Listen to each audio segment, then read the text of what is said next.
এবার যুক্তরাষ্ট্রের সামরিক ব্যয়ের জন্য রেকর্ড বাজেট চাইলেন প্রেসিডেন্ট ডোনাল্ড ট্রাম্প। অবশ্য শুক্রবার প্রকাশ করা এই বাজেট অনুরোধ চূড়ান্ত কিছু নয়, বরং পরবর্তী বাজেটে হোয়াইট হাউস ঠিক কোথায় জোর দিতে চায় তা জানান দেয়। খবর আল জাজিরার।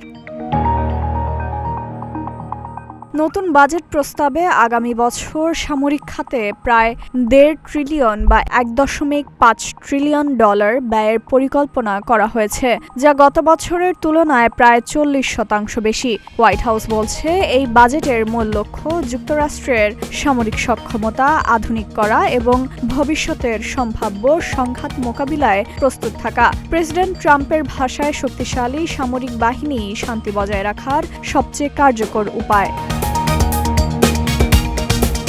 প্রস্তাবিত বাজেট অনুযায়ী নতুন প্রযুক্তি ও অস্ত্র উন্নয়ন, জাহাজ নির্মাণ শিল্পে বিনিয়োগ এবং সেনা সদস্যদের বেতন ভাতা বাড়াতে প্রতিরক্ষা খাতে বাড়তি অর্থ ব্যয় করা হবে। পাশাপাশি ট্রাম্পের পরিকল্পিত গোল্ডেন ডোম ক্ষেপণাস্ত্র প্রতিরক্ষা ব্যবস্থা নির্মাণেও বড় অঙ্কের অর্থ ব্যয় করার কথা রয়েছে। তবে এত বড় সামরিক বাজেট দিতে গিয়ে দেশের ভেতরের কিছু সামাজিক খাতে ব্যয় কমানোর পরিকল্পনাও রয়েছে।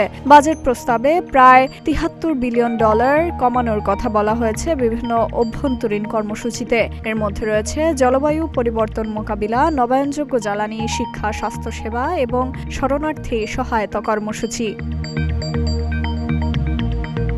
এদিকে যুক্তরাষ্ট্র, ইসরায়েল ও ইরানের চলমান যুদ্ধের প্রেক্ষাপটে এর আগে অতিরিক্ত $200 বিলিয়ন জরুরি সহায়তার অনুরোধও জানিয়েছিলেন ট্রাম্প প্রশাসন। বিষয়টি নিয়ে তার নিজ দলের কিছু সমর্থকের মধ্যেও সমালোচনা দেখা গেছে। বিশেষজ্ঞরা বলছেন, বিশ্বের বিভিন্ন অঞ্চলে সংঘাত বাড়তে থাকায় যুক্তরাষ্ট্র সামরিক খাতে ব্যয় বাড়ানোর পথে হাঁটছে। তবে সামাজিক খাতে ব্যয় কমানো হলে সাধারণ মানুষের উপর তার প্রভাব পড়তে পারে বলেও আশঙ্কা করেছেন অনেকেই। এখন এই বাজেট প্রস্তাব নিয়ে যুক্তরাষ্ট্রের কংগ্রেসে আলোচনা শুরু হবে। দীর্ঘ আলোচনার পরই ঠিক হবে শেষ পর্যন্ত এই রেকর্ড বাজেট কতটা বাস্তবায়ন করা সম্ভব। ডেস্ক রিপোর্ট, প্রতিদিনের বাংলাদেশ।